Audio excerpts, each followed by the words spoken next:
suspecting amyloidosis is the first hurdle that you have to get over. And I'm glad that at least you are suspecting that, because, it is a rare disease. Any HFpEF, any hypertensive heart disease can behave as amyloidosis. I think for ATTR amyloidosis, we now have non-invasive diagnostic capabilities of diagnosing amyloidosis by using bone scintigraphy or PYP or HMD scans, which are the bone scans, which should be easily available in all countries. But then the interpretation, as mentioned by Dr. Lin, is an issue.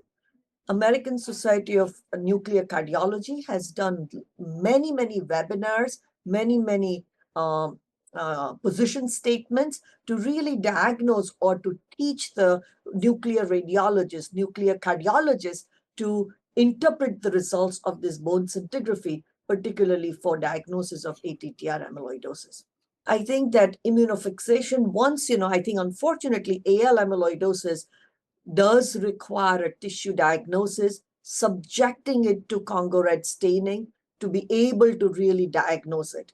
Once Congo red staining is done, which should not be really a very difficult stain to perform, because Congo red stain is, it's a relatively cheap stain.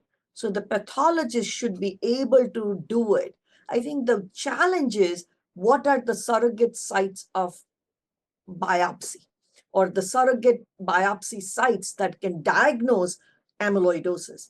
So do you have to do an endomyocardial biopsy? Do you have to do a kidney biopsy? No, you can do probably an abdominal fat pad aspiration, which is a fine needle aspiration, and subject that to Congo red staining if you are suspecting clinically that this person could have amyloidosis. Abdominal fat pad aspiration is done in the office. It's a non-invasive, done under local anesthesia. You do need to get a big, huge chunk of abdominal fat. And I think it comes with practice that, you have to do it on several patients to really get used to it, and then subjecting it to Congo red. I think in the countries that you are all from, there is also a higher incidence of AA amyloidosis, or historically known as secondary amyloidosis. And therefore, it is crucial to subject it to accurate typing. Now, the accurate typing, as you all have mentioned, mass spectrometry is not available.